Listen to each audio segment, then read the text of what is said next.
সময় বড্ড নিষ্ঠুর। একদিন যারা আলোয় আলোয় ছিলেন, আজ তারা কেবলই ছায়া। পাকিস্তানের এবারের এশিয়া কাপের স্কোয়াডও তেমনই। এই প্রজন্মের ব্যাটিং প্রতীক বাবর আজম নেই, যাকে ঘিরেই পাকিস্তানের সাম্প্রতিক ক্রিকেটের কাব্য গড়ে উঠেছিল। অথচ এবার নামটা বাদ পড়ে গেছে একেবারেই। দেশের সর্বকালের সেরা ব্যাটারদের একজন হয়েও জায়গা হয়নি বাবরের। পাকিস্তান ম্যানেজমেন্টের যুক্তি, তরুণদের তৈরি করতে হবে, ভবিষ্যতের বিশ্বকাপের জন্য চাই নতুনত্ব। কিন্তু ক্রিকেট তো কেবল ভবিষ্যতের নয়, বর্তমানের বাস্তবতাও। এই বাস্তবতা থেকেই কথা তুললেন ওয়াসিম আকরাম। তিনি সোজা সাপটা বলছেন, সময় এখনো আসেনি বাবরকে বিদায় জানানোর। আকরামের কণ্ঠে শুধু যুক্তি নয়, মাঠের অভিজ্ঞতাও উঠে এসেছে। তবু শুধুই বাবর চিন্তায় থামেননি আকরাম।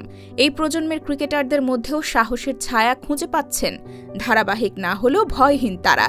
তার মতে, বাবর নেই, রিজওয়ান নেই, তবু তরুণরা ভয় নয়, সাহস নিয়ে মাঠে নামছে।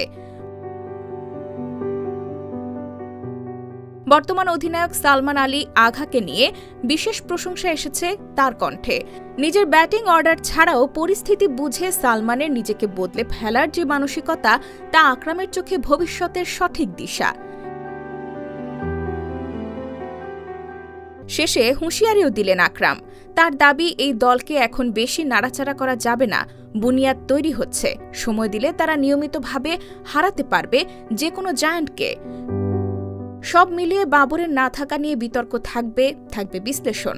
তবে পাকিস্তানের ক্রিকেট চিরকালই ছিল নাটকীয় মোড় আর নতুন নায়কের উত্থানের মঞ্চ। প্রশ্ন একটাই, এই নবজাগরণ অভিজ্ঞতা বাদ দিয়ে তরুণদের অন্ধবিশ্বাস কি ফল বয়ে আনবে? সময়ের হাতে লেখা থাকবে উত্তর।